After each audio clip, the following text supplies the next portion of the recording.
آج احساس کے متعلق بہت سے جعلی SMS پیغامات گردش کر رہے ہیں کہ 8171 پر آپ کی احساس امداد منظور ہو گئی ہے. تو میں آپ کو بتانا چاہتی ہوں کہ احساس کی جانب سے تمام پیغامات صرف 8171 یعنی کہ 8171 سے ہی بھیجے جاتے ہیں.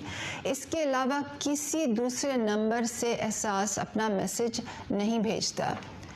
اگر آپ کو 8171 یا 8171 کے علاوہ کسی اور نمبر سے احساس کے متعلق میسج آیا ہے یا فون کال آئی ہے تو فوراً وہ میسج یا فون نمبر ان دونوں نمبروں پر SMS کریں جو ابھی آپ کو اسکرین پہ نظر آ رہے ہیں تاکہ ہم یہ سمز بلاک کرنے کے لیے فوراً PTA کو بھیجیں. اس کے علاوہ آج کل سوشل میڈیا پر بھی احساس رجسٹریشن کے بہت سے جعلی پیغامات گردش کر رہے ہیں. ان میں سے چند آپ کو ابھی اسکرین پر دکھائی دے رہے ہوں گے. ان تمام لنکس اور موبائل ایپس کا احساس سے کوئی تعلق نہیں. میں آپ کی توجہ دلانا چاہتی ہوں کہ آپ بدعنوان عناصر سے ہوشیار رہیں کیونکہ یہ بدعنوان عناصر آپ سے پیسے بٹورنا چاہتے ہیں اور میں ان بدعنوان عناصر کو بھی کہنا چاہتی ہوں کہ ان سے سختی سے نپٹا جائے گا.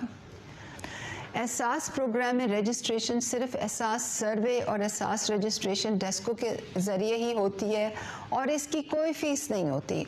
احساس سروے ٹیمیں ٹیبلٹس کے ساتھ گھر گھر جا کر گھرانوں کے کوائف جمع کر رہی ہیں اور ہم ہر تحصیل میں احساس رجسٹریشن ڈیسک بھی لگا رہے ہیں تاکہ اگر سروے ٹیم کسی وجہ سے آپ کے گھر تک نہیں پہنچ سکی تو لوگ خود بھی اپنا سروے میں نام لکھا سکیں اور اپنا سروے خود کرا سکیں.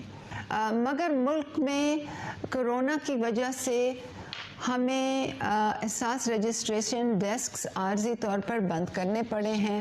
جیسے ہی حالات بہتر ہوں گے انشاءاللہ آپ کی سہولت کے لیے احساس رجسٹریشن ڈیسکس کو دوبارہ کھول دیا جائے گا اور جب وہ کھولے جائیں گے تو میں ویڈیو کے ذریعے آپ سب کو خود مطلع کروں گی اور احساس رجسٹریشن ڈیسکوں کے پتوں کی فہرستیں بھی انشاءاللہ جاری کروں گی. آپ سے میری گزارش ہے کہ میرے اس پیغام کو زیادہ سے زیادہ پھیلائیں. آپ کا بہت شکریہ.